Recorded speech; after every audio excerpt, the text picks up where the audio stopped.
eu divulguei nos primeiros minutinhos do mês de março que eu faria essa live hoje para compartilhar com vocês o meu diagnóstico, como foram os sintomas. Mas antes disso eu quero me apresentar. Eu tenho 39 anos e tô há pouco mais de um mês de completar 40 anos.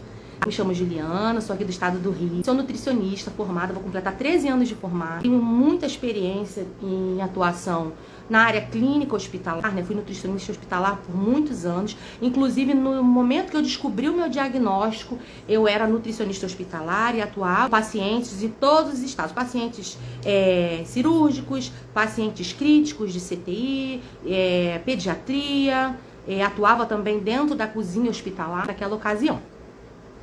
Eu sou mãe de 2 filhos, o Guilherme ele completou 18 anos e tenho a Rafaela de 10 anos.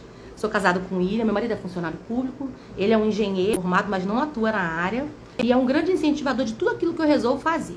Vocês devem perceber também aqui no Instagram que eu sou cristã. Isso é um dos motivos que me fazem estar aqui hoje. É um dos motivos que me fazem compartilhar muitas coisas que eu compartilho. Então aqui você vê um pouco de tudo. Eu sou uma paciente que hoje está em remissão.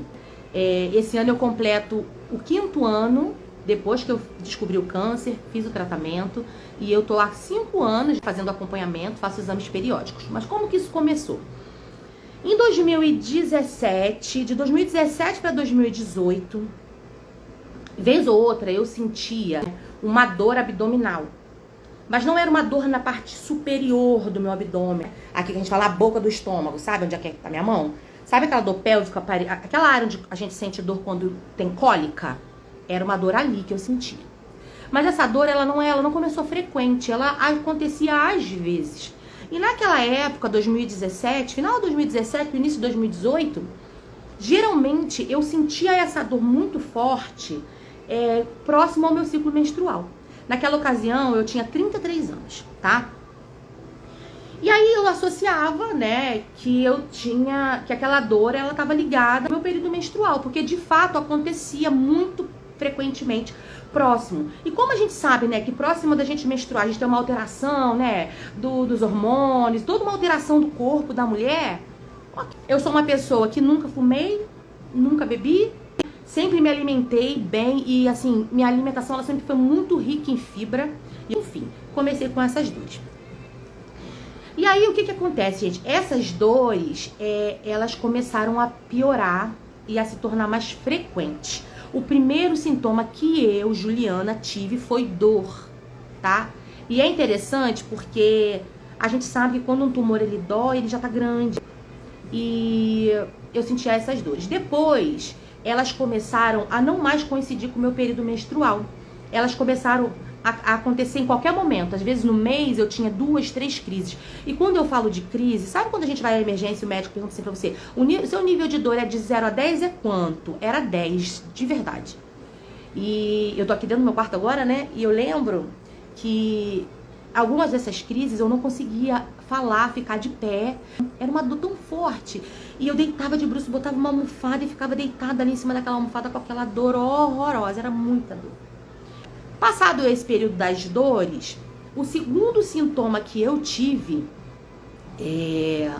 as fezes da gente, elas têm que ser cilíndricas, né? Um cocô saudável, ele não pode ser um cocô que não tem forma, molengo, que despenca dentro do vaso, né? Eu sei que é meio nojentinho, mas eu vou ter que falar, tá? Ele não pode ser assim. O ideal é que o cocô da gente, ele seja cilíndrico, moldado, né, que a gente chama, que ele tenha uma coloração marrom, não escuro preto, e que ele não boie, que ele afunde. Essas são características importantes e bem básicas para um cocô saudável. E o que aconteceu? Começou a acontecer comigo. Eu ia ao banheiro e eu percebi que elas começaram a ficar muito finas, as minhas fezes. Fina, que a gente chama de fezes em fita. Era tipo tripinha, assim, uma coisa muito esquisita. E, paralelo a isso, todas as vezes que eu ia ao banheiro, eu nunca tinha a sensação de que tinha terminado. Eu ficava lá, ó. E parecia, eu saía do banheiro e continuava com vontade de fazer o número 2, segundo sintoma. Eu comecei por ser da área da saúde, por trabalhar dentro de um hospital, né? Manipulava prontuários de pacientes né, todos os dias, aquilo fazia parte da minha rotina, né, participa, né, no caso, o nutricionista hospitalar, que trabalha em CTI, como eu trabalhava, né, com pacientes internados, a gente participa de rounds médicos, com toda a equipe multidisciplinar, e eu participava.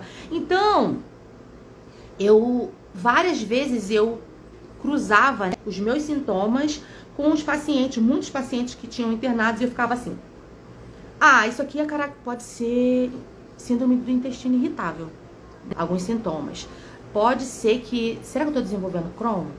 São doenças, né, gente, que podem acontecer no intestino. Eu quero dizer pra você com isso, bem rapidinho, o que acontece, gente? Todo mundo passa pela fase de negação e de procurar várias causas para as coisas que a gente está sentindo. E aí, assim, eu comecei com esses sintomas querer associar a milhões de problemas que poderiam ser. E vira e mexe, eu me deparava com pacientes, né, oncológicos que a gente tem. E é engraçado que naquele período que eu tava passando mal e tendo crises, eu lembro que teve uma vez que eu cheguei no plantão, assumi o plantão 7 horas da manhã, e aí eu abri o mapa de pacientes no sistema, né, pra poder olhar quantos pacientes tinham internados, né, as admissões que eu teria que fazer.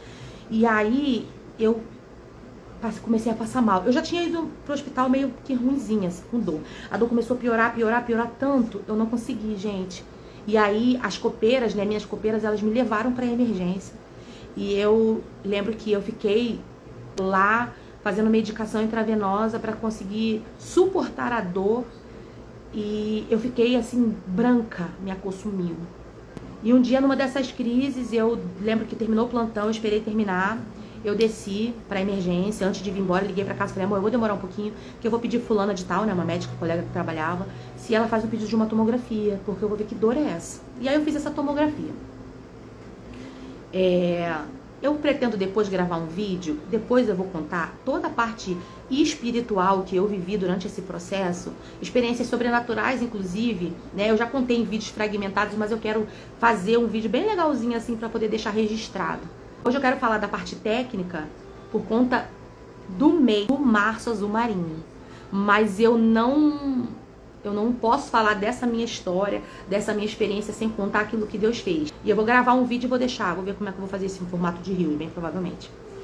E aí eu fiz essa tomografia, gente. Essa colega olhou, um outro médico olhou também, falou, olha, não tem nada demais aqui não, Ju. E aí eu falei assim, mas vamos esperar o radiologista laudar, né? Porque o médico da emergência dá uma olhadinha, mas ele não é especialista naquilo. E eu vim pra casa. Isso numa quinta. Quando foi no sábado, eu tava de plantão de novo e eu cheguei no hospital. E quando eu fui abrir o mapa, a gente entra no sistema pra olhar todas as informações dos pacientes, eu lembrei do meu exame. Falei, deixa eu ver se já tá no sistema o resultado da minha tomografia. Aí era 7 horas da manhã, tá? Eu abri o sistema e coloquei meu nomezinho e aí o laudo do radiologista tava lá. Quando eu abri o laudo, era um laudo enorme, enorme, enorme. E assim, né, muitas nomenclaturas, a gente, pela prática de todo dia, porque a gente não aprende na faculdade de nutrição, interpretar laudos de imagem, né, isso não é nossa atribuição. E eu comecei a ler, né, porque a gente faz isso, e comecei a perceber que tinha algo que não estava legal.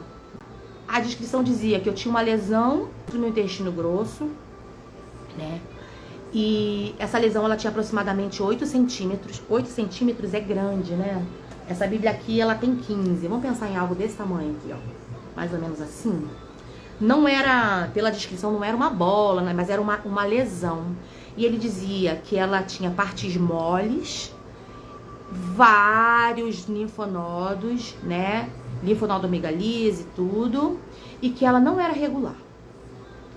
Quando eu li que os contornos eles não eram regulares, eu falei, ai, né, e agora? E aí eu esperei essa colega chegar, essa médica, né, que tinha feito a solicitação do exame, eu tava muito angustiada. Nesse dia, eu trabalhei...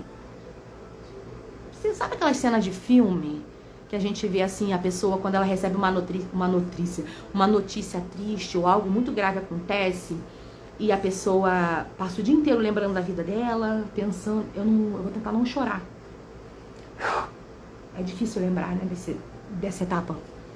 E aquele dia, eu dei o plantão e eu tinha pacientes muito graves, assim, às vezes eu chegava perto daquelas pessoas E eu tava muito abatida, fiquei muito abatida. Porque foi um dia difícil pra mim, né? Eu não sabia exatamente o que era, mas eu sabia que tinha algo grave, né? E que não seria fácil, sabe? E foi difícil aquele dia conseguir trabalhar, estar naquele ambiente, não foi nada fácil, né? Eu fui muito moldada por viver isso ali. E quando ela chegou, eu falei, Kátia, meu exame, ele deu muita coisa. E aí ela, tadinha, ela ficou assustada e ela olhou, né, o laudo. E eu percebi ela tentando disfarçar o olhar. Gente, deixa eu pegar um papel aqui, pelo amor de Deus, peraí. Voltei. E aí eu percebia ela... Sabe a pessoa tentando disfarçar e fazer de conta que tá tudo bem? Conforme ela lia, ela respirava, ela não fazia nenhuma reação com os olhos, não. Mas eu percebia que ela tava tensa. Ela falou assim, pera um pouquinho. Aí fui falar com outro colega, né, um outro médico que tava lá. E voltou e falou assim, Ju, olha, fica calma, tá tudo bem. Mas vou te dar um pedido de uma colonoscopia e você faz, né? Aí eu falei, tá. Aí ela falou assim, peraí então que eu vou ligar pra uma amiga minha. Gente, era quase 9 horas da noite, ela tentando ligar pra amiga. Eu falei, como que não é nada? E ela tá tentando falar com outra pessoa, né? E a pessoa não atendia. E aí eu peguei aquele pedido e vim pra casa. Um dia chuvoso, tava chovendo. E eu lembro de eu vindo de ônibus, né? Eu vinha de ônibus pra cá. E eu olhando pela janela, aquela chuva caindo, e eu vi chorando. Aquele dia eu chorei muito, muito, muito. Foi o dia que eu lembrei de tudo, foi o dia que aquele filme de 30 segundos passou na minha cabeça, foi o dia que eu pensei nos meus filhos, foi o dia que eu pensei que eu poderia morrer, foi o dia que passou tudo, né? E foi no período da greve dos caminhoneiros, eu tentava marcar o exame, não conseguia, meu exame constantemente era remarcado e etc. E eu fiz o exame. Quando eu fiz o exame, né, fiz a colônia, pra resumir, tinha um monte de velhinho e eu, né? Porque assim, gente, esse exame, a colonoscopia, é o exame nível ouro, assim, né? Pra você fazer a prevenção do câncer de colo. Geralmente, as pessoas abaixo de 45 anos, elas não têm indicação de fazer esse exame, né? A não ser por situações que eu vou falar daqui a pouco. Então, eu era a única pessoa, provavelmente menor de 40 anos, que tava lá pra fazer. O resto era tudo idosinho. E a gente fez os exames, os idosos foram todos na minha frente, né? Todos foram liberados e a única pessoa que não foi liberada fui eu. E aí, meu marido ficou lá fora, depois que até a gente fica meio sonolentinho, né? E aí o médico, a secretária, foi entregando os exames e liberando os velhinhos, né? Ah, fulano, entregava a pastinha e liberava. Quando chegou na minha vez, aí em vez dela me entregar a minha pasta, ela pegou e falou assim, quem é o acompanhante da Juliana Ferreira, blá, blá, blá, blá, blá, né? Aí meu marido foi, e ele falou assim, o médico que dá uma palavrinha com o senhor, e ele saiu.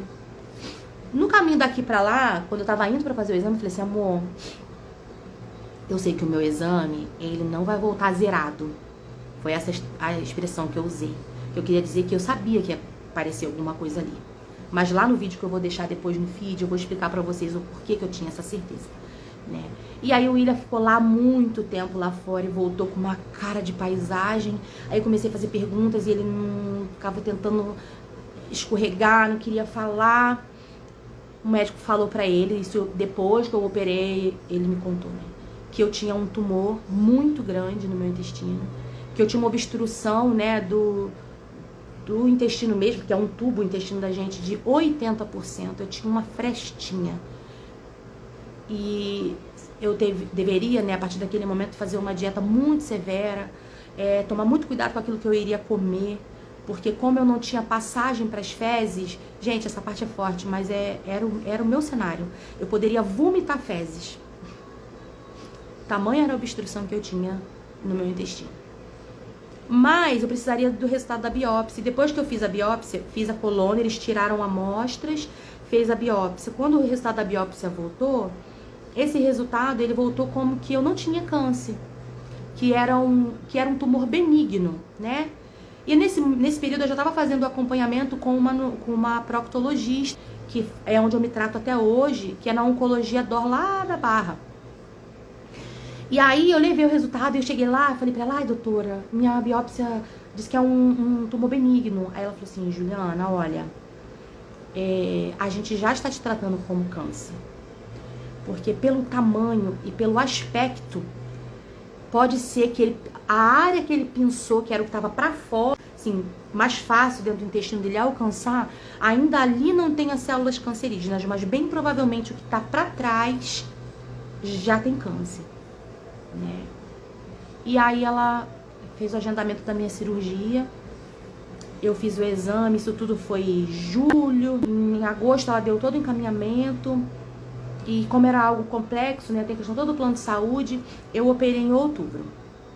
Fiz a cirurgia em outubro, fiquei quase 9 horas na mesa cirúrgica. Eu entrei de manhã e saí de lá, já estava anoitecendo. Minha cirurgia foi maravilhosa. Eu fui assistida assim por uma equipe espetacular. Depois eu vou até colocar o arroba da médica que me operou. E eu lembro que na ocasião da minha cirurgia, né, minha família foi pra lá, minha mãe tava lá, meu marido tava lá. A noite, não era idosa, eles não puderam ficar comigo. Minto, o William, eu pedi pra que ele voltasse a ficar com as crianças, né, minha mãe também, e pra que eles fossem de manhã cedo. Falei, eu só vou ficar aqui pra poder começar a fazer a medicação de preparo, então não tinha necessidade, eles vieram. Mas como a gente mora em Seropédica, a Barra da Tijuca é lá, então tão distante, né? De manhã, quando eles foram, eles saíram daqui muito cedo, pegaram um engarrafamento na Avenida das Américas, que nem é comum naquele horário. Quando eles chegaram, eu já estava dentro do centro cirúrgico, então eu não consegui ver ninguém, né? Mas nesse dia da cirurgia, eu estava extremamente em paz. Depois eu conto no vídeo lá, que eu vou deixar no feed também. Eu recebi pela manhã a ligação deles antes de sair de casa, a minha pastora me ligou, orou comigo, e eu tava orando também. Quando a equipe chegou para poder conversar comigo, falar, né, sobre o procedimento, eu tava muito, muito em paz. Eu tava mais calma do que eu tô agora aqui falando pra vocês. E era algo assim, parecia que eu ouvi uma música do céu, gente, naquele quarto. Eu tava num apartamento sozinha, né, não tinha ninguém pra conversar. E até que eles fossem me buscar, eu tava orando, buscando a Deus, e muito, muito em paz. E eu fui assim, muito tranquila. Meu coração não tava disparado, eu não tava suando frio, eu não tava nada, eu tava em paz. E eu fui pro centro cirúrgico. Meu marido chegou, tadinho, eu não tava mais lá. Pois ele passou o dia inteiro sentado no chão na porta do centro cirúrgico, aguardando a cirurgia acabar. Depois da cirurgia, dessas 9 horas, a expectativa era que eu ficasse no hospital uns 10 dias, né, pra recuperação. Fiquei em dieta zero muitos dias, sem água, sem comer, sem nada. Mas eu tive alta no 4º dia. Em menos de 48 horas meu intestino voltou a funcionar e eu tive uma recuperação assim excelente. E eu tive alta e pude vir pra casa, aguardar o resultado da biópsia, porque então eles tiraram o tumor inteiro e me levavam pra biópsia. Quando o resultado chegou, poucos dias antes do Natal, era lá um câncer. Eu levei, né, o resultado, e eu lembro que quando eu cheguei pra ela falou assim, a gente já imaginava que seria isso, né, mas você é nova, a cirurgia a gente conseguiu remover tudo, guardem essa parte que eu vou falar. E ela disse assim pra gente, tinha uma parte do tumor que ele tinha um aspecto assim, enrugado, meio que encolhido. Eu não lembro exatamente, né, porque foi 2018, mas foi por aí. Mas então nós conseguimos, Juliana, retirar tudo. E você vai fazer agora, vai precisar fazer a quimioterapia, que chama de quimioterapia adjuvante, que é quando o paciente ele não tem mais tumor. Precisa fazer a quimio para reduzir o tumor. Aí todo mundo me pergunta assim, você fez quimioterapia vermelha ou branca? Eu fiz quimioterapia branca, tá? E aí eu já tava ciente, quando ela conversou, nesse mesmo dia um oncologista, né, que é o meu médico até hoje, o doutor Atalésio, ele tava lá também, nesse espaço, né, no Salos, e ela já bateu lá na porta dele e falou assim, você pode atender essa minha paciente aqui? O resultado dela veio positivo e tudo, e eu fui. E aí, eu passei de uma sala para outra, eu entrei como uma paciente que não tinha nada e saí daquela sala já sabendo, né, que realmente é câncer, né. E aí ele conversou comigo e me explicou o seguinte, Juliana, olha, nossa, você tem 34 anos, aí eu já tinha feito 34. Eu falei, ele falou assim, não é comum uma pessoa da sua idade com esse tipo de tumor. Você tem algum caso na sua família? Aí eu falei pra ele assim, essa parte é importante, tá, gente? Eu falei assim pra ele, doutor, eu tenho vários casos de cânceres, né? Mas a minha avó, ela teve câncer do colo do útero. O meu avô, um câncer de garganta, e um tio, né? Ele falou, não, câncer de intestino. Eu falei, não tem. Não que eu saiba. Pelo menos os meus parentes de 1º e 2º grau, eu sei que não. Ele, tá, então é isso. Então você é a primeira. Eu falei, sim. Ele falou, aí perguntou sobre os meus hábitos, já falei, como eu falei aqui, eu falei pra ele que eu não fumava, não bebia, né, que eu me alimentava bem, comia bastante fibra, bababá, não sei o quê. E aí ele falou, era pra eu estar desse lado da mesa e você do lado de cá. Porque esse é um tumor que geralmente acontece em pessoas com mais de 50 anos. Eu tinha 34. Aí ele me encaminhou, fez toda a prescrição da medicação.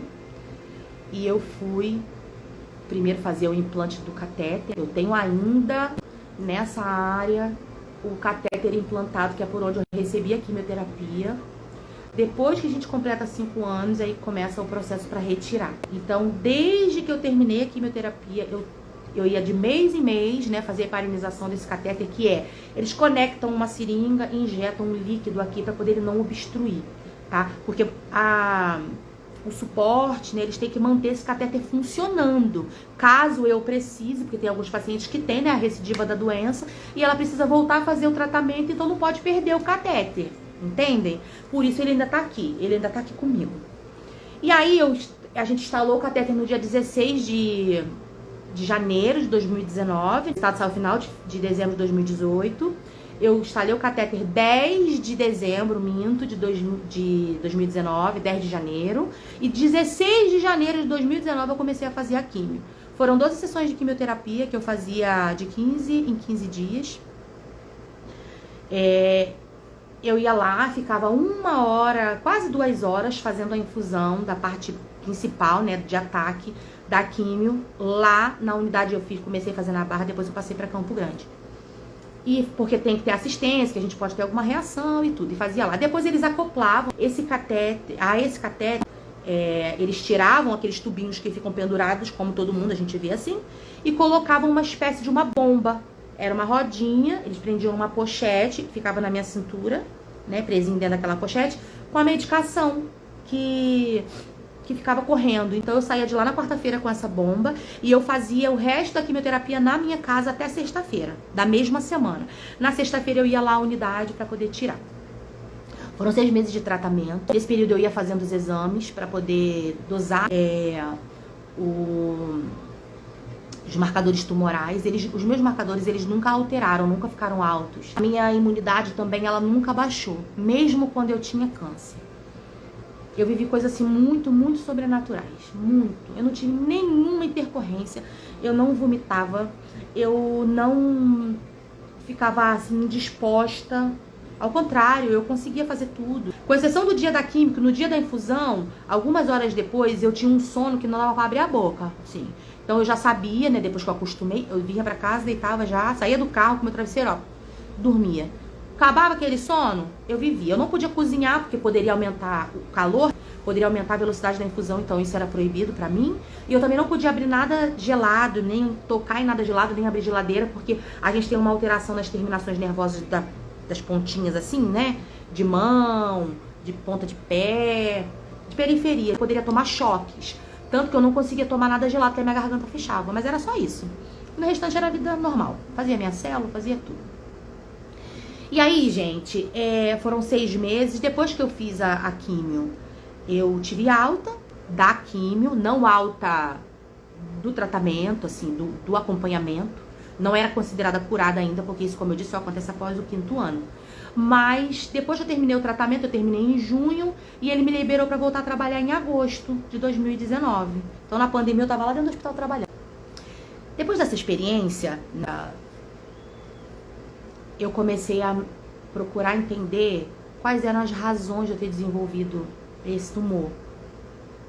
Tem coisas que a gente não tem explicação, né, gente? Deus sabe os propósitos que Ele desenha para a vida de cada um. Primeiro eu vou falar dos sintomas, porque assim, eu não sei se você que tá aí me ouvindo, você já teve ou você tem alguma dúvida em relação a isso, a sintomas, né? Porque além dos que eu tive, que foram, como eu falei, as dores abdominais, e essa alteração da característica das minhas fezes, que ficaram muito finas, pode acontecer também da pessoa apresentar sangue nas fezes. Eu não tive isso não, tá? Pode acontecer também alteração do ritmo intestinal, você ficar um dia com diarreia, um dia com constipação e ficar trocando, isso pode acontecer. Aí de repente você, ai meu Deus, eu sangrei e ficou presa e solta toda hora. Tô com câncer. Não é isso, gente. Tem muitas coisas que podem fazer você sangrar, né? Você pode ter uma doença inflamatória, quem tem doença inflamatória também tem sangue nas fezes. Você pode ter uma hemorroida, uma fissura, uma série de coisas. As dores abdominais, a gente sabe, endometriose, dor na coluna, parece que a dor é na frente. Por que eu tô falando isso? Porque assim, a gente nem pode deixar pra lá, se você estiver sentindo alguma dessas coisas e falar assim, ah não, com certeza é endometriose. Não, não é nada com certeza.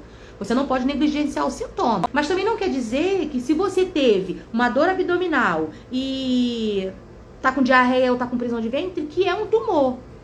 A intenção do Março Azul Marinho é chamar a atenção das pessoas para sintomas que podem e merecem atenção.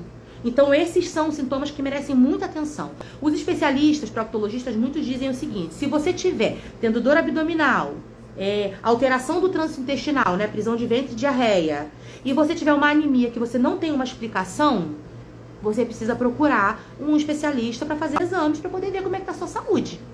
Da mesma maneira, tô com uma anemia, tô com um sangramento nas fezes direto, né? Associou dois, vai procurar, tá? Isso para qualquer pessoa de qualquer idade. Nisso não tem assim, ah, não teve ninguém na minha família que teve câncer, então não preciso dar atenção para esse sinal. Não é assim que funciona, tá? Se você teve, independente se não tem nenhum histórico, como era o meu caso, não tinha nenhum histórico e eu tinha um câncer. Tá? Depois eu vou anexar e vou deixar os links das cartilhas, que são passos, né? Coisinhas bem simples, para você ter ali um material de consulta rapidinho. Agora, como que funciona para pessoas que têm histórico de câncer de intestino na família? Se você tá me ouvindo, se você conhece alguém que teve câncer de intestino, se é parente de primeiro grau, principalmente, tá? Para todas as pessoas, o Ministério da Saúde, antigamente, a orientação era faça colonoscopia a partir de 50 anos. Agora faça colonoscopia a partir de 45 anos. Porque os casos de câncer, de intestino, ele começou a aumentar tanto, que eles reduziram. E começou também, né, como foi o meu caso, a acontecer em pessoas mais novas. E eles reduziram essa idade, né, de corte de 50 para 45 anos. Então hoje é para todo mundo a partir de 45 anos, independente de você ter histórico ou não. Se você tem histórico na sua família, principalmente, você tem que fazer a partir de 40 anos. Os meus filhos, eu recebi uma orientação que, a partir da idade que eu tive o diagnóstico, foi com 34, menos 10 anos é importante eles começarem a fazer acompanhamento. Então, no caso, 24 anos. Certo? Então, vamos recapitular. Para todo mundo que não teve nenhum histórico de câncer na família, 45 anos, a partir de 45 anos, fazer colonoscopia. Para quem teve um parente de primeiro e segundo grau com câncer de intestino, a partir de 40 anos. Beleza? Então, é importante que você propague essa informação, porque hoje isso faz parte, né, das orientações para prevenção do câncer. Então, qual que é a maneira de descobrir um câncer precoce? Só a colonoscopia. Porque o que acontece, gente, na grande maioria das vezes, né, é sempre um pólipo, que é como se fosse uma verruguinha que aparece lá no intestino da pessoa.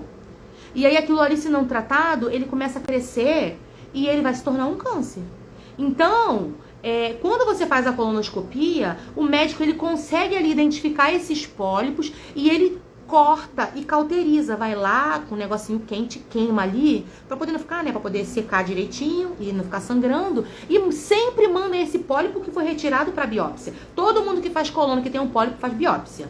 Tem gente que acha que porque pediu biópsia é porque é câncer, não é. É porque precisa do resultado ali, né, histopatológico, um resultado minucioso, por isso vai pra biópsia. Então, no meu caso, que tive o tumor, desde que eu terminei a químio, eu faço colonoscopia todo ano e assim será a minha vida inteira. Já teve, em uma dessas colonoscopias, se eu não me engano, foi a penúltima, tinha um pólipo lá, no meu intestino. Aí o médico retirou, mandou pra análise, não era nada, tá? Não era câncer, não. Era uma formação benigna mesmo. Mas não posso dar bobeira. E aí você pode estar se perguntando assim, tá, mas além da colonoscopia, o que eu posso fazer para poder prevenir o surgimento do câncer? Hoje, né, o que é tido como um dos principais perigos, né, que oferecem perigo para as pessoas desenvolverem o câncer de intestino é o sobrepeso e a obesidade, a falta de atividade física, fumar, beber. É importante que essa pessoa não tenha essas práticas. Uma alimentação com excesso de carne vermelha e alimentos processados. Uma alimentação pobre em fibra. O que significa isso? Pessoa que não come legume, verdura, fruta. É isso, uma alimentação pobre em fibra. Esses todos são fatores de risco. Sabe aquela pessoa que come arroz, feijão e carne? Arroz, feijão e carne, arroz, feijão e carne. Aí compra nuggets, aí compra hambúrguer, aí compra calabresa, aí compra... Me lembra aí mais alguma coisa? Sei lá o quê? Essa pessoa, ela tem um sério risco. Ju, mas você tá querendo me assustar? Eu tô, sabe por quê? Porque a gente acha que a gente só vai ter problema quando a gente ficar velho, gente. Não é assim que funciona. Cada dia que passa, a população tá adoecendo mais cedo. No Brasil e no mundo todo, as pessoas elas estão ficando doentes mais cedo. E isso se deve ao estilo de vida que a gente vem adotando. A gente está sendo empurrado e se a gente não acordar, a gente vai desenvolver... a gente vai desenvolver não, né? A gente começa a replicar a correria de todo mundo que está à nossa volta. A gente precisa, de verdade, mesmo nesse mundo doidão que a gente está vivendo hoje, nessa correria louca, todo mundo vive correndo. A gente precisa entender assim, eu preciso parar. Eu preciso me permitir viver uma transformação na minha mente, né? Pra eu entender a urgência que é eu cuidar da minha saúde hoje. Câncer, ele pode ser uma vírgula e não um ponto final. Então, eu queria dizer pra você que se você tem algum sintoma de todos que eu falei, né? Se de repente você ficou preocupado com o que você ouviu aqui e acha, né, que você precisa investigar com mais carinho, não demora. Porque a tecnologia, né, e as terapias, elas foram avançando muito. E hoje tem uma série, né, uma infinidade de possibilidades de tratamento que há 10 anos atrás não existia e há 20 anos atrás muito menos. Quanto mais a gente demora, mais tempo, se a gente tiver de fato tratar, você está dando tempo para aquele outro problema piorar. É importante que você entenda, se você estiver na fase de negação, procurando motivo, chifre e cabeça de cavalo para você não procurar um médico, que você precisa dar um basta nisso e procurar. Se você tiver alguma dúvida e você quiser tirar, pode me mandar mensagem depois que eu vou ter o maior prazer em te responder. Deixa aqui no direct e a gente vai se falando. O que eu puder ajudar para poder tirar dúvidas, né, e orientar pessoas, eu vou fazer. Lembra que no início lá da live eu falei que meu médico perguntou se na minha família havia algum caso? E eu disse que não, e de fato não tinha, né? Aí depois que eu terminei de fazer o tratamento, eu já tinha terminado a químio, uma tia me ligou, irmã do meu pai, me perguntando algumas coisas e falando que um primo meu tinha alguns sintomas. Eu fiquei muito preocupada quando ela me falou e de fato ele estava com câncer. Meu primo de 1º grau, tá? Filho da irmã do meu pai. Passado mais um tempo, eu não vou saber precisar quanto, um outro primo meu, também com câncer de intestino, filho de um outro irmão do meu pai. Então hoje, o que a gente imagina, né? Como eu falei, eu ainda não fiz o teste genético, não fiz. Eu fiz a gente fez um teste, o médico mandou todo paciente que teve um câncer, ele tem um pedacinho do tumor dentro do negocinho que tem que guardar o resto da vida. Aquilo ali é tipo um código genético, né? E se você precisar um dia fazer tratamento de novo, eu não vou precisar, né? Em nome de Jesus. Ali tem aquela história do que o geneticista viu e não. E aí ele mandou, né, essa amostra, foi para esse laboratório em São Paulo. Naquela ocasião, ele viu que o tumor que eu tinha desenvolvido era um tumor que não tinha sofrido mutações. Mais ou menos isso, né? E que as medicações que existiam disponíveis, elas eram excelentes para aquele tipo de célula cancerígena. Mas o teste rastreio genético eu não fiz ainda, eu pretendo fazer. A gente chegou até a dar uma olhada para poder fazer por conta das crianças e principalmente depois que eu tive mais esses 2 casos na minha família. Nós estamos em 2024, né? Esse ano é o ano que eu completo 40 anos. Eu comecei essa jornada aos 34. É o ano de uma transição, assim, de uma mudança. Vou entrar no ENTA, né? E esse ano é um ano tão, assim, significativo pra mim, de ressignificar tanta coisa, sabe? De dar atenção a detalhes, assim. E eu tenho avaliado a minha jornada até aqui. Mas, assim, que privilégio, né? De conseguir, de estar aqui, de ter vivido tudo isso, ter aprendido com tudo isso, poder compartilhar com as pessoas, encorajar outras pessoas a dizer que o câncer, ele não é o fim para muitas pessoas. Todo mundo acha que um diagnóstico de câncer ele significa uma sentença de morte, e nem sempre é assim. E talvez se você não teve, né, espero que não tenha, mas que você zele, entenda que a sua saúde ela é um bem precioso que o Senhor deu. Sabe? Que você foi presenteado com algo tão precioso e que você pode cuidar com mais zelo, com mais amor. Qual que é a minha missão hoje? Não só compartilhar a minha história, né? Dizer que é possível a gente sobreviver a algo grave desse jeito? É.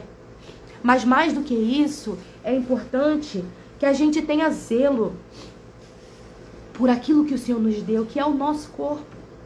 Deus havia falado tantas coisas ao meu coração em relação ao cuidado que eu deveria ter com a minha saúde, que eu deveria ser zelosa, que eu deveria não só ser zelosa, mas compartilhar medidas simples para as pessoas conseguirem também ter saúde, traduzir a nutrição, a alimentação saudável de uma maneira acessível para as pessoas. E eu lembro que nesse dia eu chorei tanto, sabe? Com essa responsabilidade e esse encargo de falar e realmente traduzir a nutrição de uma maneira simples. E quando eu comecei a ler esse livro, o livro é O Cuidado do Corpo. Quando eu comecei a ler o livro, gente, foi tão chocante, porque tantas coisas que nesse meu momento de oração Deus havia falado pra mim, e esse pastor, que é um homem que eu gosto muito de acompanhar, né, que edifica tanto a minha vida, e as coisas que ele foi ministrado acerca do cuidado do corpo, né, do bem precioso que é essa casca que o Senhor nos deu, porque é aqui que Deus mora. Jesus, ele habita aqui dentro. E eu percebi que o que Deus falou ao meu coração, eu precisava compartilhar com as pessoas. E ele citou uma frase, eu fiquei tão impactada e eu chorei tanto, sabe? Porque existiu, né, um homem que era um grande avivalista e que pregava a palavra e falava de Jesus, e ele transformou muitas vidas. Mas ele não era... É do pastor Luciano, Elisabel. Luciano Subirá, O Cuidado do Corpo. Gente, é maravilhoso esse livro. É maravilhoso. É uma coisa assim... Eu pretendo falar de trechos, e dentro da comunidade a gente vai usar esse livro também, tá? E ele conta esse relato desse pregador, desse homem de Deus que era um avivalista e foi impactando muitas pessoas ao redor do mundo, muitas pessoas, mas ele não cuidava de si. E ele foi negligente com o próprio corpo dele. E no leito de morte, ele disse: Deus me deu um cavalo e uma mensagem.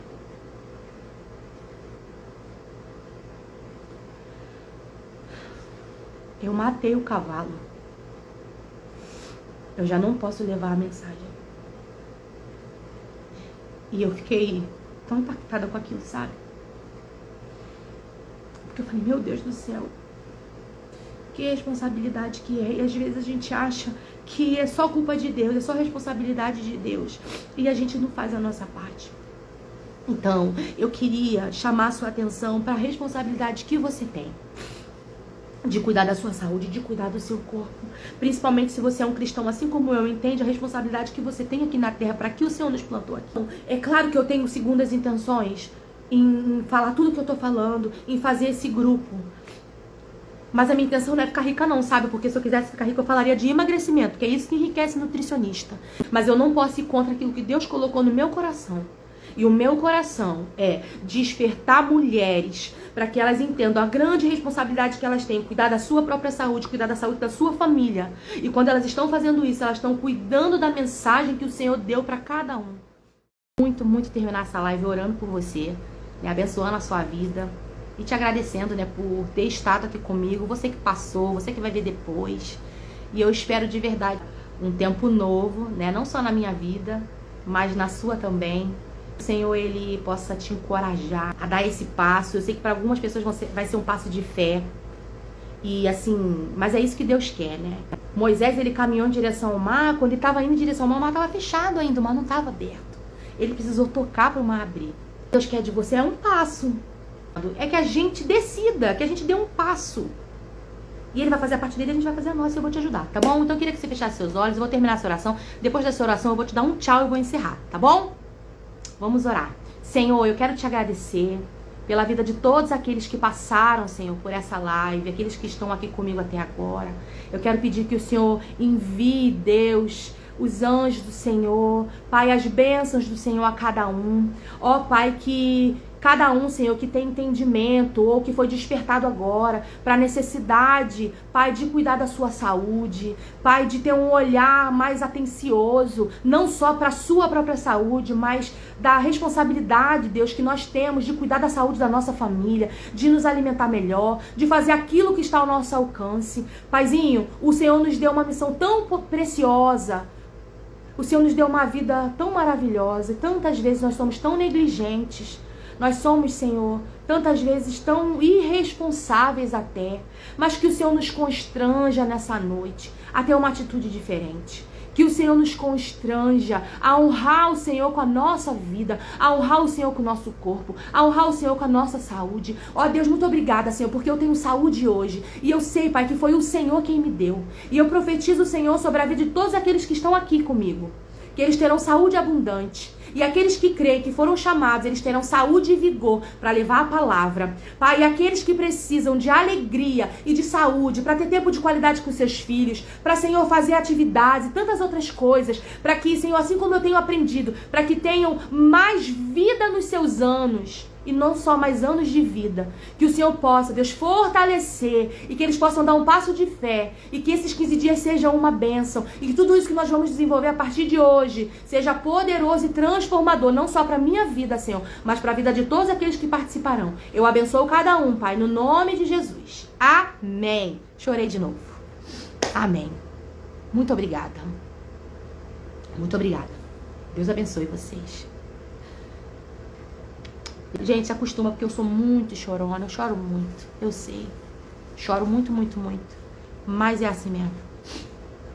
Faz parte, tá? Deus abençoe você.